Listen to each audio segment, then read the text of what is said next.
You know what's crazy is this is good, bro. This is good.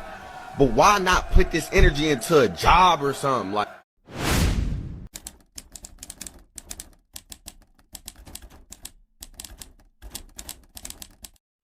Hey, welcome back to Zwift View for Mid-Pack. If you're new here, my name is Pete, and in my videos I break down the guts of the race, what are the tactics, team moves, and what it's like riding in the mid-pack on a Zwift race. Today we have Coalition Merclonia versus ATP Avalanche on the France Route Grand Vitesse course. In the pen we were joking about a nice casual coffee ride, but as soon as the race started it was clear that they had other ideas. They started throwing haymakers to us within the first kilometer or so, just rolling attacks. We're trying to doing our best to stick with them here. Kind of settles down for a second here. Fogelberg goes to the front. Now he's their diesel. All the others really have a strong sprint, a bit punchier. Fogelberg's a little bigger, so he's driving the pace at the front, but here they start the attacks again.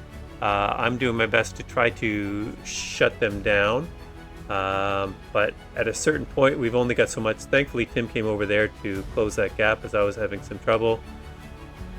We settle back in here, all get back together, which is good. No one's dropped yet.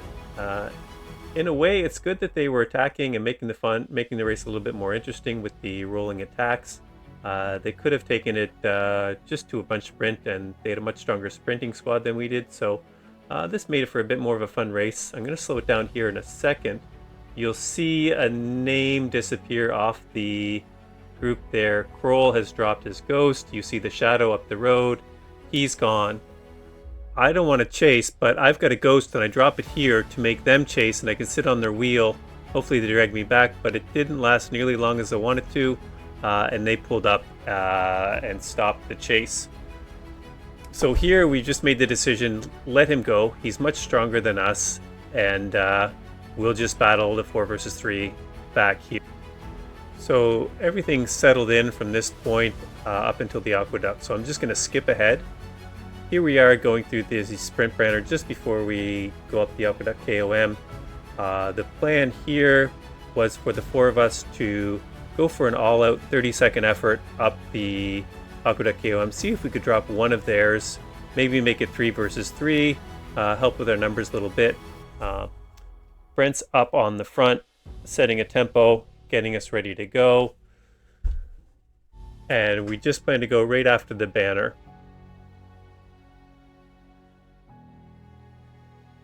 He's getting a bit of a gap here. We're forcing them up to chase, and then he drops his ghost, really pushing the effort. Here we go. We're all catching up. One of theirs drops their ghost as well. I push up over the top, keep going, keep pushing, keep pushing, keep pushing. And then I look back as I come around the corner here, and I see actually it's Tim. We've dropped one of our own. So I start pulling up. I still have a few seconds on the others, but really nothing that I'm going to stay away. I pull up, wait for them to catch up, and hope that by slowing my pace on the front, Tim will be able to catch back on, but he's still about 3 or 4 seconds. I've got to catch up to these guys here as they come over the top. They're a little bit bigger than me, so they have the advantage on the downhill. We've got 2 seconds to Tim and Zach, but they put Fogelberg on the front and push a hard pace, and that gap keeps going out, and unfortunately they weren't able to make that catch. So now it's Brent and myself here against the 3 other Avalanche riders. So coming through, we're not going to push the pace. They want to push it out so that Tim and Zach aren't going to catch, but not so much that we are going to get close to Kroll. So now we've got 30 seconds in front to Kroll and about 30 seconds in the back to Tim and Zach, and I think they're comfortable with this, and they sit up for a little bit, just settle in. And now it's a matter of the last 7.5K to the finish. We have those intestines right before the finish, which can be tricky. But here they 2 attack. I'm able to come across over Fogelberg, make that catch. They put a couple seconds into Fogelberg. Brent goes off the front a little bit there, maybe get some separation for Fogelberg, but not enough. And So we're all back together again. The 3 versus 2. Fogelberg's right on our wheel a second off, but he's back now. So between here, we just want to make sure that we don't get caught. I'm hopeful that after those attacks and after the efforts on Aqueduc, we're going to have a reasonably calm pace to get to the finish. But the way these guys have been riding this race, nothing is guaranteed, especially the idea of a calm ride into the finish. And we've got those a very twisty, turny section with the intestines, or what we like to call them in our team, les trois tétons.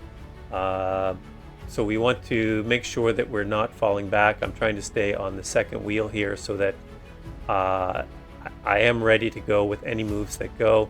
Here we go. We start the twisty turny section. Really worried at this point that Fogelberg would go long, since he has a decent long power, and they try to stretch us out and tire us before the sprint. Now Brent's got a really solid sprint, but unfortunately so do they. I'm just going to slow it down for the last 2 kilometers here. Again, still trying to stay on second wheel to make sure that we're not going to get caught out by a long range attack, and trying to be conscious that we do have the ghost power up in this race, and that we could have someone disappear for a second and go up the road. It's hard at this point in the race. Heart rate is high, exhausted, to really watch the leaderboard. And I missed it there, but I can see the shadow go up there on the right now, watching it back. Brooks is gone. Brent's pushing to follow, but Brooks is already 5 seconds up the road on us. So here I am, just dropping the wheel here and making Jones do that chase up to Brent. But he's given up, and he's decided he's going to race me one-on-one. Coming around the corner here, 300 meters to go. I'm trying to let him take the front. I've already hit my draft, but it's too late to try to draft off them. I just have to sprint from the front. I do manage to hold them off for 4th place, and Brent got 3rd, so not too bad. Brent was predicted 4th, and I was predicted 7th in this race, so not a bad individual showing. Unfortunately, we did take the team loss, but it was a much tougher team, so hard to be too disappointed with the result. So just popping up the final result here, we finished with 22. The Avalanche had 30, which is pretty good because it was predicted 33-19. Again, if you like this stuff, click on like, click on subscribe. It's always good to know that people are enjoying what I'm putting out there.